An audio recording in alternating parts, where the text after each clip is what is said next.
ఓం ఓం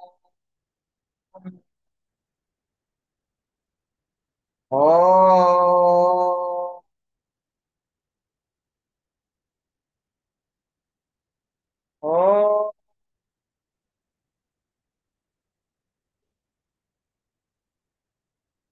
గురు బ్రహ్మా గురు విష్ణు గురుర్దేవో మహేశ్వర గురు సాక్షాత్ పరబ్రహ్మ తస్మై శ్రీ గురవే నమః.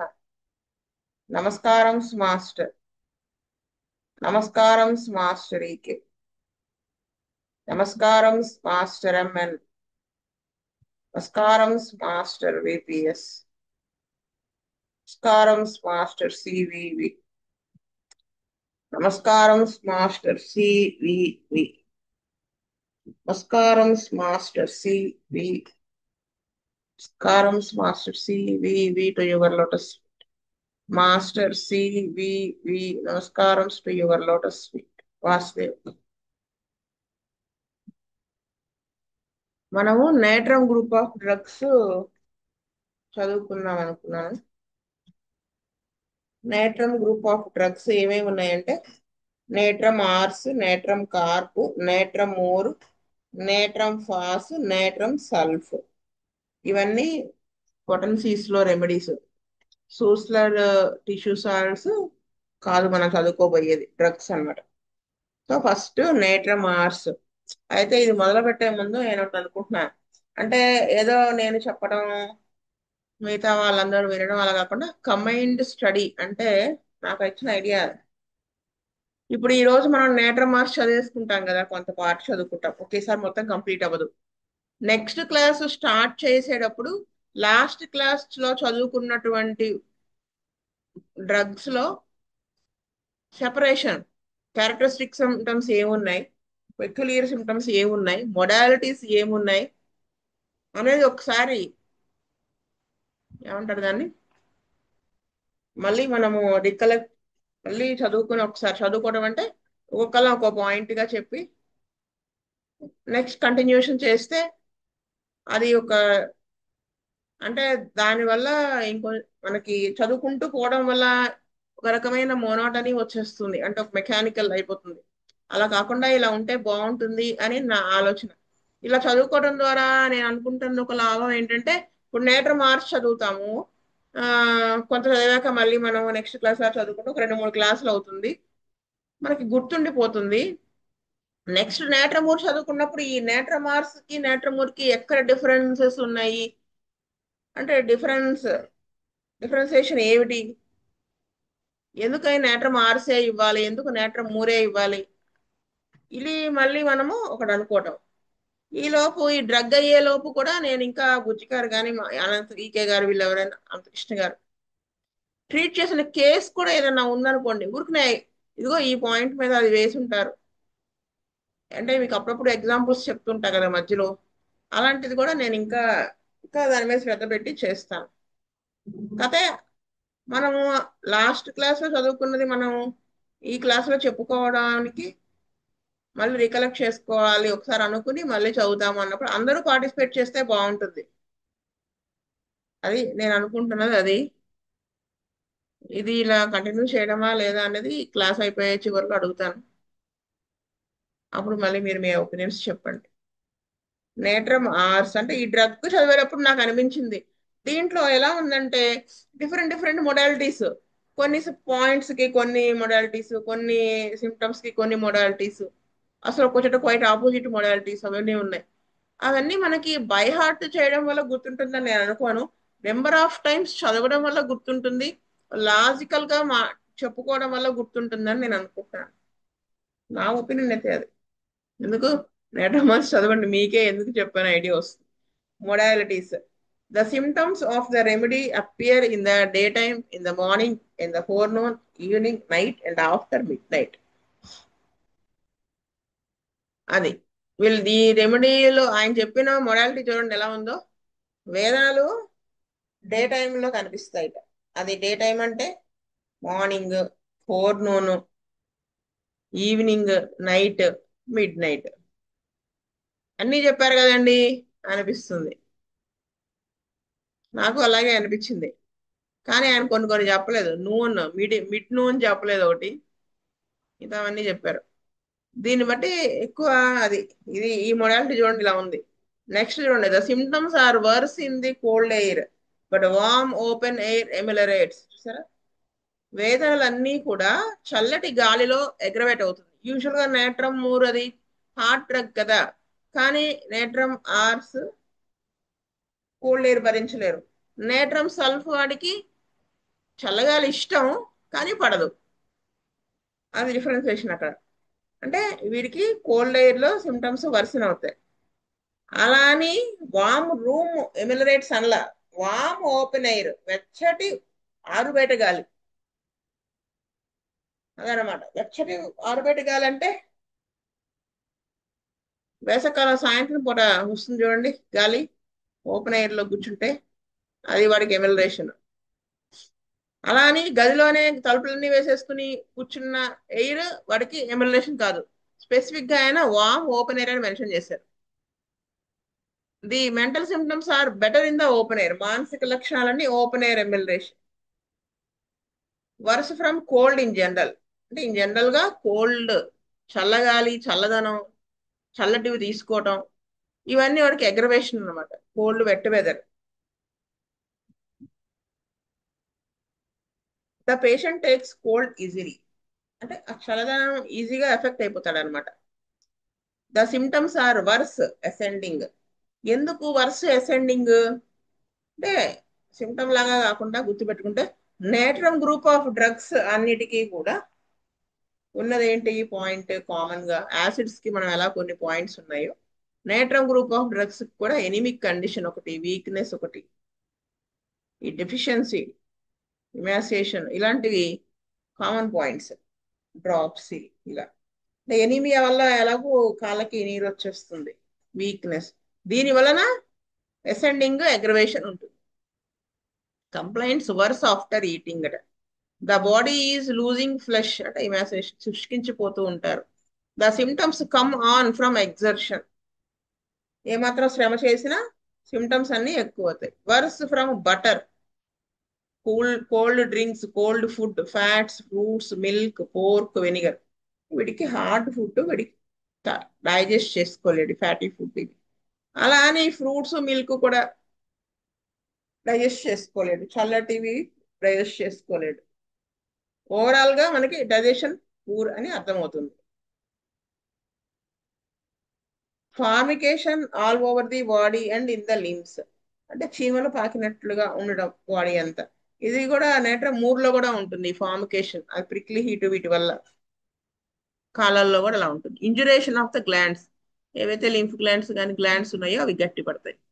Inflammation in any part, A part లో అయినా ఇన్ఫ్లమేషన్ వచ్చే chance. Marked physical irritability and irritable weakness. చూసారా ఇక్కడ మెంటల్ ఇరిటబిలిటీ, ఫిజికల్ ఇరిటబిలిటీ రెండు ఉంటాయండి అంటే ఆయన ఇక్కడ రాశారు physical irritability and irritable weakness. అంటే నీరసం ఎంత నీరసం ఉంటుందంటే చికాకు పెట్టేస్తుంది, అంటే విసిగించేస్తుంది ఆ నీరసం. ఇప్పుడు ఏదైనా ఒక పెయిన్ ఉందనుకోండి, ఆ పెయిన్ వల్ల ఇంకా ఏది తగ్గదు, ఏం చేసినా తగ్గదు, మనల్ని వదిలిపోదు, అలాని అటో ఇటు తేల్చదు. దానివల్ల ఏమవుతుంది, ఒక రకమైన చికాకు వచ్చేస్తూ ఉంటుంది. అది weakness, irritability, irritable weakness. Physical irritability అంటే శ్రమ చేయలేడు, పనులు అవ్వాలి, ఇలాంటి వాటి వల్ల ఆ చికాకు అయిపోతూ ఉంటుంది. Jarring aggravates many symptoms. Jarring అంటే చిన్న కదలిక, చిన్న జారింగ్ అంటే పర్ఫెక్ట్ గా మాకు కాలేజ్ లో చెప్పింది సార్. మూమెంట్ జార్ డిఫరెన్స్ ఏంటంటే, జార్ అంటే చిన్న కదలిక. ఎంత చిన్న కదలిక, రెప్ప కదల్చడం కూడా చిన్న కదలిక. అంత చిన్న కదలికని కూడా ఇక్కడ ఏం చెప్పారు, అగ్రవేషన్ అని చెప్పారు. చాలా సిమ్టమ్స్ కి అగ్రవేషన్. ఇది బ్రయోనియాలో ఉంటుంది అనే దాన్ని ఎక్స్ప్లెయిన్ చేస్తున్నప్పుడు చెప్పారు. చిన్న మూమెంట్ కూడా వాడు ఇష్టపడడు. అంటే కనురెప్ప కదిలించడానికి కూడా వాడికి ఇష్టం ఉంటుంది, అందుకే కళ్ళు మూసుకుని పడుకుంటూ ఉంటాడని చెప్తారు మాస్టర్ గారు. Lassitude prevails throughout the provings. అంటే ఆ సిమ్టమ్ అనేది ప్రూవింగ్స్ అందరూ ఎంతమంది చేస్తే అంతమందిలోనూ ప్రూవింగ్స్ నోట్ చేసుకుంటారు కదా సిమ్టమ్స్. అంత చివరిదాకా ఉన్నది ఆ lassitude. That's why it's a characteristic symptom lassitude. Lassitude అంటే అలసట, ఆయాసంగా అలసటగా నిస్త్రాణంగా ఉండడం అన్నమాట. అంటే మనకి ఇక్కడ వీక్నెస్ కంటే ఒక డిగ్రీ ఎక్కువ ఉన్నది అనమాట. లాసిట్యూడ్ అంటే అది meaning. Desire to lie down అంటే నాట్ బి డిస్టర్బ్డ్. చూసారా ఇది వాడికి ఎందుకు ఎప్పుడు పడుకునే ఉండాలనిపిస్తుంది అంటే ఆ వీక్నెస్ అంత చికాకు పెట్టేసేంత వీక్నెస్ ఉంటుంది. నాట్ బి డిస్టర్బ్డ్ వాడికి అసలు జారింగ్ అగ్రవేషన్ కదా. సో అసలు వాడి అబ్బాయి ఎవరు అని కదిలించకుండా ఉంటే బాగుండు అనిపిస్తుంది. At lying off and makes the symptoms worse. అలా అని ఏమన్నా పడుకుంటే బెటర్మెంట్ ఉన్నట్టుగా ఉంటుందా అంటే ఆ పడుకోవటం వలన కూడా అగ్రవేట్ అయిపోవచ్చు కొన్ని సిమ్టమ్స్. కానీ వాటికి మాత్రం పడుకోవాలనిపిస్తూ ఉంటుంది, ఎవరు డిస్టర్బ్ చేయకుండా ఉంటే బాగుండు అనిపిస్తుంది. కానీ దానివల్ల అగ్రవేషన్ ఉన్నప్పటికీ వాడి మైండ్ అలా ఉంటుంది. Still many symptoms are worse from motion. ఇంకా మూమెంట్ వల్ల కూడా సిమ్టమ్స్, చాలా సిమ్టమ్స్ అగ్రవేషన్ ఉంటుంది. There is a strong aversion to motion. చూసారా వాడికి కదలడం ఇష్టం ఉండదు, strong aversion. Worse from motion అనే దానికంటే స్ట్రాంగ్ ఎవర్షన్ టు మోషన్ అనేదానికి వెయిట్ ఎక్కువ ఇక్కడ. అంటే వాడికి కదలాలి అంత ఇష్టం ఉండదు అసలు, అంత అయిష్టం అనమాట. కదలడం వాడికి అయిష్టం. దట్టు కదిలితే వాడి సిమ్టమ్స్ అగ్రవేట్ అవుతాయి. వాడికి పడుకోవడం చాలా ఇష్టం, డిస్టర్బ్ చేయకుండా ఉంటే బాగుండు అన్నట్టుగా ఉండడం ఇష్టం. దానివల్ల అగ్రవేషన్ ఉన్నప్పటికీ వాడు ఆ పనే చేస్తాడు. అది ఇది మనం ఎంత మెలికి మెలికిగా ఉన్నాయో చూడండి మొడాలిటీస్. నాలాంటి వాళ్ళకైతే ఎన్నిసార్లు చదివితే అన్నిసార్లు కుదిరితే అన్నిసార్లు మననం చేసుకుంటూ ఉంటే తప్ప నాకైతే గుర్తుండవు. కానీ ఇవే పెక్యులియర్ గా ఉన్నాయి సిమ్టమ్స్. ఇది మనకి కీ పాయింట్స్. ఇవి గుర్తులేకపోతే మనం అప్లై చేసుకోవడం రాకపోతే మనం డ్రగ్ సెలెక్ట్ చేయలేం. అది పల్స్. అసలు సీనియర్ ఫిలాసఫీ ప్రూఫ్ రీడింగ్ చేస్తుంటే ఎన్నిసార్లు చెప్తారో ఈకే గారు, ఎన్నిసార్లు చెప్తారో. కీ పాయింట్స్, కీ నోట్స్ మీద ప్రిస్క్రైబ్ చెయ్యొద్దు, ఒకటికి రెండు సార్లు చదవండి, క్యారెక్టరిస్టిక్స్ సిమ్టమ్స్ అవి ఉంటేనే వెయ్యండి, అనవసరంగా ఒక డ్రగ్ ఏదో ఒకటి లేని తోసేమాకండి అని. Mucus secretions are copious. ఆ మ్యూకస్ మెంబర్ నుంచి వచ్చేటువంటి ఏదైనప్పటికీ కూడా వైట్ డిశ్చార్జ్ కావచ్చు, నోట్లో నుంచి వచ్చేటువంటి ఫ్లమ్ అవ్వచ్చు, వాట్ ఎవర్ ఇట్ ఈస్, అది కోపియస్ అంటే విపరీతంగా ఉంటుంది discharge secretions. After exposure to cold he becomes rheumatic. చల్లగాలికి ఎక్స్పోజ్ అయితే కీళ్ళ వాతానికి సంబంధించినటువంటి సిమ్టమ్స్ బయటపడతాయి అన్నమాట. Aching, burning, pressing pains, sore pains, stitching pains in all parts, darting pains in all parts, downward and upward course. అది నొప్పులు మంట ఉంటుంది, నొక్కుతున్నట్టు ఉంటుంది, సలపరంగా ఉంటుంది, స్టిచ్చింగ్ టైప్ ఆఫ్ పెయిన్ ఉంటుంది, ఇలాగ రకరకాలుగా పెయిన్ ఉంటాయి. పైకి కిందకి మారుతూ ఉంటాయి, పెయిన్స్ వస్తూ ఉంటాయి. పైన డౌన్వర్డ్ అంటే కింద నుంచి పైకి వెళ్తుంటాయి పెయిన్స్, పై నుంచి కిందకు వస్తూ ఉంటాయి. Perspiration does not relieve, pressure aggravates general pulsation. Perspiration చెమట, ఎమిలరేషన్ ఉండదు, చెమట వల్ల బెటర్మెంట్ అయితే ఉండదు, వస్తుంది. కానీ ప్రెషర్ అగ్రవేట్స్, ఏమన్నా కొంచెం ప్రెషర్ ఇస్తే ఆ పెయిన్స్ అని అగ్రవేట్ అయిపోతాయి. General pulsation. పల్స్ ఇర్రెగ్యులర్, మనం పల్స్ చూస్తే ఇర్రెగ్యులర్ గా ఉంటుంది. అంటే లబ్ డబ్ లబ్ డబ్ ఆ ఇది ఉండదు, అంటే మధ్యలో మనకు కొన్ని మిస్ అవ్వడము అలా ఉంటుంది. Rheumatic and malarial patients over sensitive internally and externally. కీళ్ళవాతానికి సంబంధించిన వాళ్ళు, మలేరియా పేషెంట్లు కూడా ఎలా ఉంటారు, ఈ డ్రగ్ అవసరమైనటువంటి వాళ్ళు ఓవర్ సెన్సిటివ్. నేట్రమూర్ కూడా అంతే కదా, ఈ నేట్రమ్ గ్రూప్ ఆఫ్ డ్రగ్స్ లోనే సెన్సిటివిటీ ఎక్కువ ఉంటుంది. అది ఫిజికల్ గా ఉంటుంది, మానసికంగా కూడా ఉంటుంది. ఫిజికల్ గా అంటే ఏంటంటే ఆ సరౌండింగ్స్ కి అందరూ ఉన్న దానికంటే ఎక్కువ సెన్సిటివిటీ ఉంటుంది. అదే ఇక్కడ చెప్తున్నారు ఓవర్ సెన్సిటివ్. ఈ రుమాటిక్ కంప్లైంట్స్, మలేరియా వచ్చినటువంటి పేషెంట్స్ లో ఈ నేట్రమార్స్ అవసరమైన వాళ్ళు ఓవర్ సెన్సిటివ్ గా ఉంటారు, ఇంటర్నల్లీ అండ్ ఎక్స్టర్నల్లీ. అదే ఆయన చెప్తుంది. లోపల మానసికంగా అంటే ఏదైనా లోపల ఏదైనా పెట్టుకుని బాధపడతా అది కూడా అందరూ అవ్వాల్సిన దానికంటే ఎక్కువ ఫీల్ అవుతారు.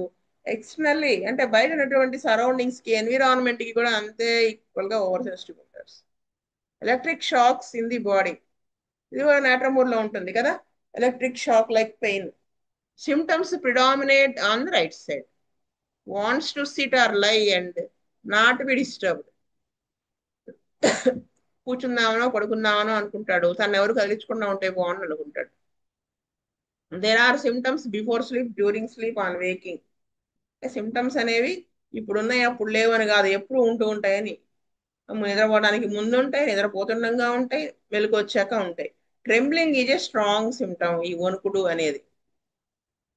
Twitching of the muscles. Next వచ్చేసి walking in the open air increases the physical symptoms but improves the mental symptoms. Open air లో నడవడం వలన ఫిజికల్ సిమ్టమ్స్ అన్ని అగ్రవేట్ అవుతాయిట, కానీ మానసిక లక్షణాలు ఇంప్రూవ్ అవుతాయిట, బెటర్ అవుతాయి.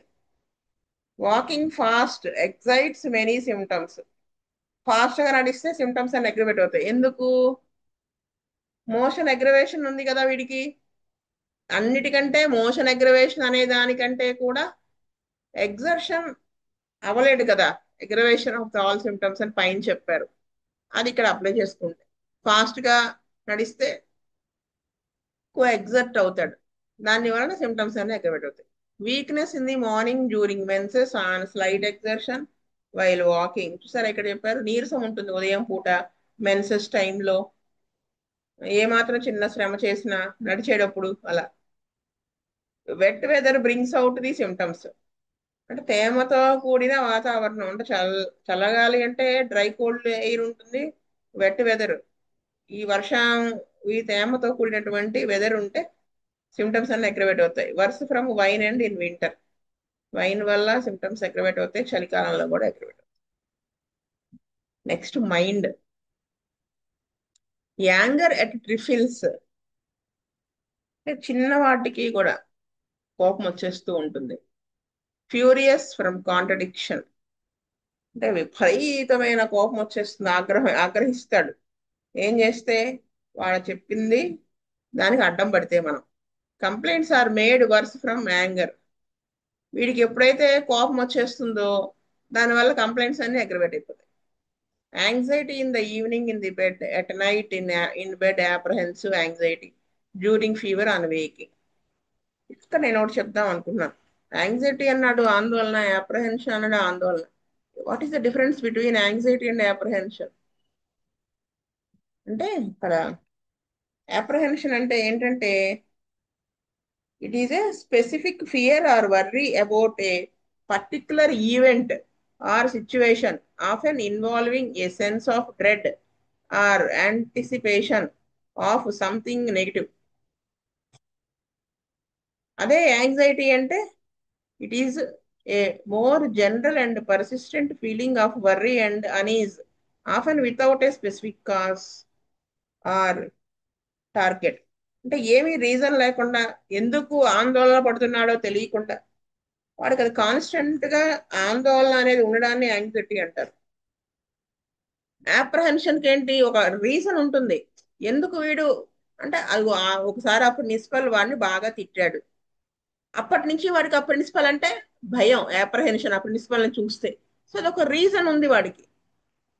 ఆ ప్రిన్సిపల్ ఎప్పుడు తిట్టలేదు, అందరినీ మెచ్చుకుంటూ ఉన్నాడు, వీడిని అసలు ఎప్పుడు ఏమన్నాడు, అయినా సరే వీడు కంగారు పడుతూ ఉంటాడు చూడండి, అది యాంగ్జైటీ. అంటే వాడు యాంగ్జియస్ ఫెలో అని. యాప్రహెన్షన్ అంటే అది వాడి తరహా కాదు, అది సమ్ రీజన్ వల్ల వచ్చింది అని. అంటే ఇవన్నీ మనం తెలుసుకోవడం వల్ల మనం బెటర్ గా డ్రగ్ ని మనం తెలుసుకోగలుగుతాం, అందుకనే ఇవన్నీ ఎక్స్ప్లెయిన్ చేయడం అంతే తప్ప ఇంకేం లేదు. Anxiety in the evening in the bed, పడుకున్నప్పుడు సాయంత్రం పూట వాడికి ఆందోళనగా ఉంటుంది. At night in bed, night పడుకున్నప్పుడు ఈ ఏదైనా ఒక రీజన్ కి తో అప్రహెన్షన్ ఉండి దానివల్ల వచ్చినటువంటి యాంగ్జైటీ ఉంటుంది. అంటే వాడు వాళ్ళు ఈ లైన్ బట్టి నాకేం అర్థమైందంటే వాడు స్వతహాగానే యాంగ్జియస్ ఫెలో, ఇలాంటివి ఏమన్నా ఒక సిచ్యువేషన్ జరిగినప్పుడు వాడికి ఉన్న ఆందోళనతో పాటు ఈ అప్రహెన్షన్ అంటారు కదా, ఇది కూడా ఎక్కువైపోతుంది.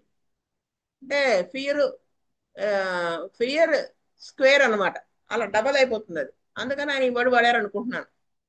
డ్యూరింగ్ ఫీవర్, జ్వరంగా ఉన్నప్పుడు, మెలకుగా ఉన్నప్పుడు, ఎప్పుడైనా వాడికి అదే అంటూ ఉంటాడు. Concentration of the mind difficult in the house, better in the open air. అంటే వాడు కాన్సన్ట్రేట్ చేయటం అనేది వాడికి చాలా కష్టం. ఇంట్లో చేయడం కష్టం. Better open air, open air లో వాడు కూర్చుంటే వాడికి కొంచెం బెటర్ గా ఉంటుందట. అదే కదా వాళ్ళు చెప్పారు, మానసిక లక్షణాలు అవి కొంచెం బెటర్ అవుతాయని చెప్పారు open air walking. Physical symptoms aggravate అవుతాయి కానీ మెంటల్ సిమ్టమ్స్ ఎమ్యులేట్ అవుతాయి అని కదా చెప్పారు పైన. నాకైతే ఇది చాలా, అంటే మనం చాలా శ్రద్ధగా చదువుకోవాల్సిన డ్రగ్ అనిపిస్తుంది. నెక్స్ట్ వచ్చేసి confusion of the mind in the evening. సాయంత్రం అయ్యేటప్పటికి కూడా కన్ఫ్యూజన్ వచ్చేస్తుంది.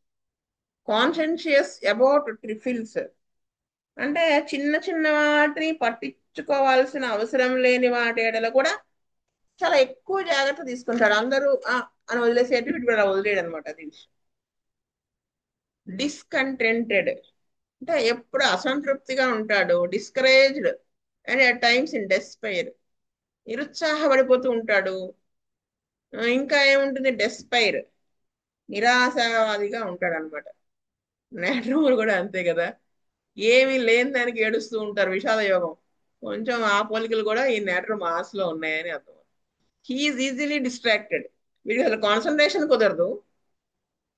అయితే ఈజీలీ డిస్ట్రాక్టెడ్, అంటే వీడిని ఈజీగా వీడి దృష్టి మరల్చొచ్చు అనమాట పక్కకి మనం. Dullness of the mind better in the open air, mind dull గా ఉంటుంది, ఓపెన్ ఎయిర్ ఎమిలేషన్ ఉంటుంది. ఏ మానసిక లక్ష్యం అయినా ఈజీలీ ఎగ్జైటెడ్, అంటే ఈజీగా రియాక్ట్ అవుతాడు అనమాట సిచ్యువేషన్ కి. అందరూ ఆ అనేటైతే వాడు అని రియాక్ట్ అవుతాడు, అంటే రియాక్టింగ్ ఇది ఎక్కువ ఉంటుంది వాడికి, ఏది నేత్రం వాళ్ళకి. అందుకనే కదా అందరికీ తండ్రి చనిపోతే 1 ఇయర్ బాధపడి నెమ్మదిగా కాలం గడిచే కొద్దీ వదిలేస్తారు. వీటికి రియాక్షన్, ఓవర్ రియాక్షన్. దానివల్ల ఏమవుతుంది, నేట్రం ఊర్లో 2 నెలలైనా ఈ రోజే చనిపోయినంత ఫ్రెష్ గా ఏడుస్తూ ఉంటారని చెప్పారు. అది ఓవర్ రియాక్షన్ అంటే అక్కడ.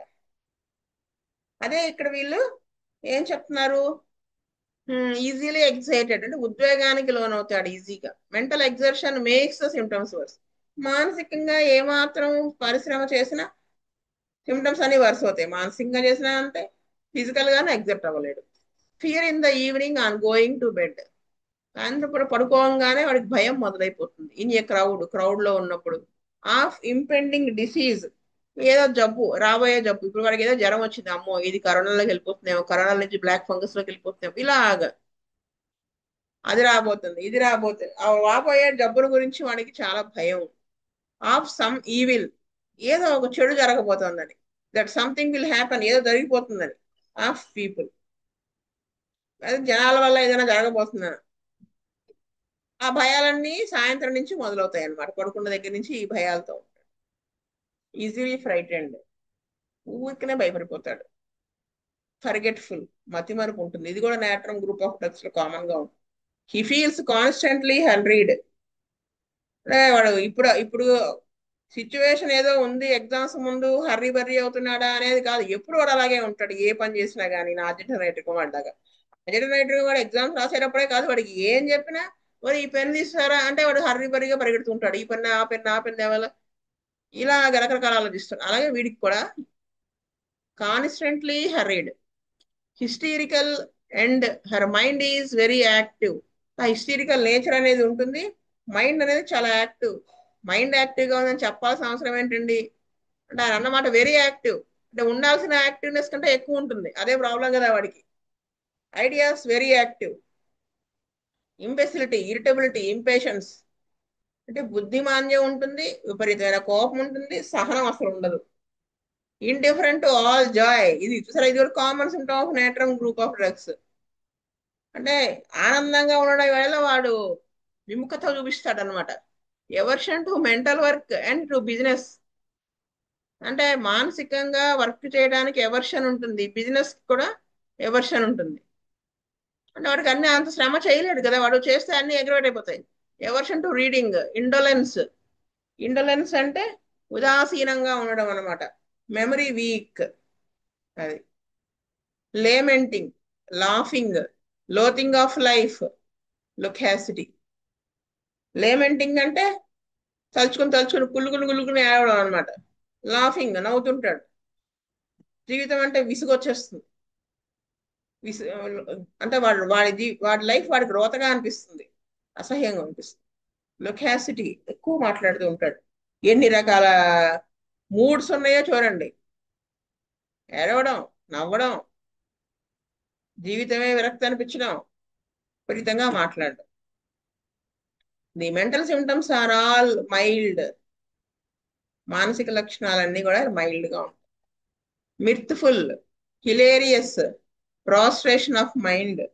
మిర్త్ఫుల్, అదే చెప్పా కదా, మూడ్స్ చేంజ్ ఉంటుంది. ఎలాగా ఉల్లాసంగా ఉంటాడు, సంతోషంగా ఉంటాడు. నెక్స్ట్, మానసికంగా నిస్త్రాణంగా ఉంటాడు. She becomes quarrelsome.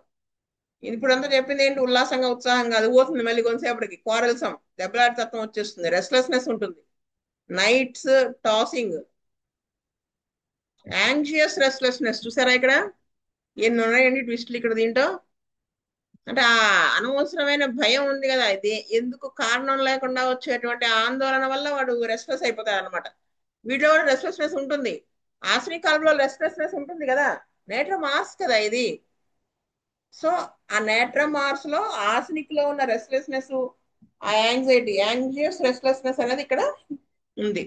సాడ్నెస్ అంటే కొన్ని నేట్రమూర్ సిమ్టమ్స్, అదే సారీ, కొన్ని natrum group of drug symptoms, కొన్ని arsenic arsenic group of drugs symptoms కూడా ఇక్కడ ఉన్నాయన్నమాట. ఉంటాయి. నేట్రమ్ మార్స్ అంటే అంతే కదా. సాడ్నెస్ ఇన్ ద ఈవినింగ్, సాయంత్రం అయ్యేటప్పుడు కూడా విషాదంగా అయిపోతాడు. ఫీవర్ అప్పుడు కూడా. సెన్సిటివ్ టు నాయిస్, ఇందాక అనుకున్నదే కదా, బయట ఎక్స్టర్నల్లీ ఇంటర్నల్లీ ఓవర్ సెన్సిటివ్ అనుకున్నాం కదా. ఇది ఎక్స్టర్నల్లీ అంటే ఈ సౌండ్స్ కానీ వేటి వల్ల అయినా వాడు సెన్సిటివ్ గా ఉంటాడు అనమాట, భరించలేకపోతాడు. స్టార్టిల్డ్ ఈజీలీ, చిన్నదానికి ఉలిక్కి పడుతూ ఉంటాడు. By noise on going to sleep from sleep. Suspicious, అనుమానం కూడా ఉంటుంది. ఇండిస్పోజ్డ్ టు టాక్, మాట్లాడడానికి పెద్ద ఇష్టపడ్డు.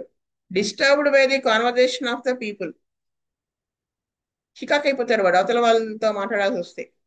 Humidity with a vacant feeling of the mind, పిరికితనం ఉంటుంది వాడి మైండ్ లో. ఆలోచనలు అనేది ఉండవు, ఎక్కువ శూన్యంగా ఉంటాడు. ఎందుకు అంటే హ్యూమిడిటీ అంటే ఆ పిరికితనానికి ఒక రీజన్ అంటూ ఉండదు. అంటే మనసులో ఏ ఆలోచన లేకుండా కూడా, అంటే ఫలానా వాళ్ళు ఫ్రీగా ఉంటారు అన్నా, వాడిది బాగా చెయ్యగలడు ఆ పని అన్నా కానీ దానికి కొంచెం జంకుగా ఉంటుంది అనమాట వాడికి. అంతకుముందు వాడు బాగా చేసినటువంటి వాడి నేత్ర మార్క్స్ లోకి వెళ్ళిపోతే వాడిలో ఆ టిమిడిటీ వచ్చి ఆ వేకెంట్ ఫీలింగ్ ఆఫ్ మైండ్ ఉంటుంది. vertigo while walking. When the above general symptoms are present in any considerable number, the following particulars will yield to this remedy. చూసారా ఆయన ఎసెన్స్ అంతా పైన ఇచ్చేసాను నేను. ఆ పైన రెండు సిమ్టమ్స్ ఏవైనా ఉంటే ఈ కింద పర్టిక్యులర్స్ లోకి ఈల్డ్ చేస్తుంది డ్రగ్. ఈ సిమ్టమ్స్ డెవలప్ అవుతాయి. సో మన దగ్గరికి కింద సిమ్టమ్స్ తో వస్తాడు, కానీ మన పైన సిమ్టమ్స్ ఉంటేనే దాంతో కూడి ఉంటేనే నేట్రమార్క్స్ వేయాలి. అది ఆయన చెప్పారు. సో ఇక్కడికి క్లాస్ ఆపుతారు. ఎలా ఉందండి? ట్విస్టులుగా లేదు నేట్రమార్క్స్. అవునండి.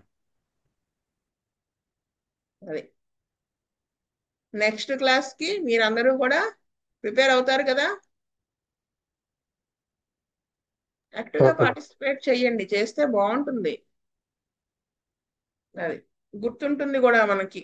అది వాస్తవ. స్వస్తి ప్రజాభ్య పరిపాలయంతాం న్యాయేన మార్గేణ మహీమహి. గో బ్రాహ్మణేభ్య సోమస్తు నిత్యం. లోకా సమస్త సుఖినో భవంతు. లోకా సమస్త సుఖినో భవంతు. ఓం శాంతి శాంతి శాంతి. వాసుదేవ వాసుదేవ వాసుదేవ.